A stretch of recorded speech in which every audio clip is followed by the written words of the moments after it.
I get an email about 2 weeks ago.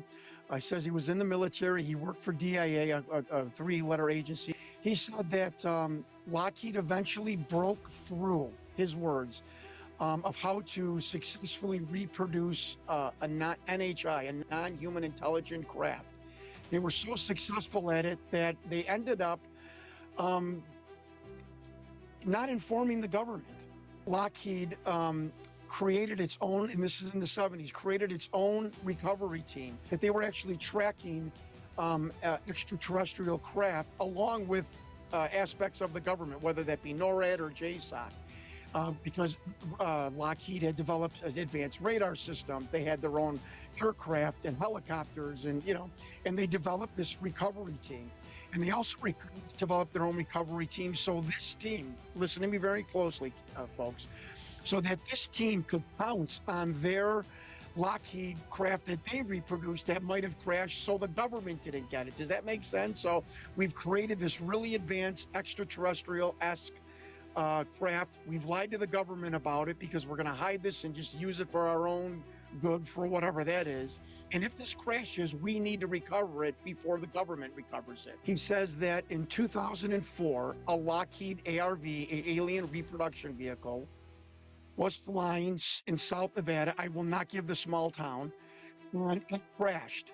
But this craft was being tracked by JSOC because JSOC thought it was actually an interplanetary or interdimensional extraterrestrial craft. They made the leap, they made the jump, and I will not say how this happened. They made the leap and made the jump, kept this from the government. So when the government is tracking this Lockheed reproduction craft in 2004, they think it's an alien craft. It crashes, again, this is his story, not my investigation, folks.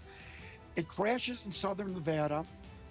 JSOC, a JSOC recovery team and a Lockheed recovery team descend on this crash at the same time. Now, I'm assuming JSOC probably doesn't have military insignia because they're a covert military operation. Obviously, Lockheed didn't have military insignia. And Lockheed and JSOC, from this, what this whistleblower says, start a firefight because JSOC thinks it's terrorists. Lockheed thinks it's, whoever. They have to protect Lockheed's craft, and a firefight ensues. It gets even crazier. This whistleblower claims that two JSOC airmen, two JSOC members, two JSOC soldiers were actually killed in this firefight. He went on to say that he remembered their names, and that they were of Asian descent. Clayton, I call another military whistleblower that I've been working with for 5 years. I said, is it true that Lockheed had its own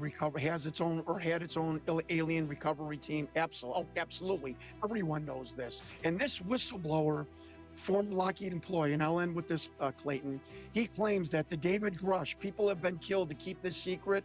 He was referring to this Lockheed JSOC firefight. This whole alien situation phenomenon is an absolute mess for 80 years. I understand that. What I am concerned about is the potential of a corporation that gets public funds, that's traded on the stock exchange, a public corporation acting almost like a sovereign country, its own military arm, its own military vehicles, and its own radar system, subverting literally the United States government, tricking its own craft.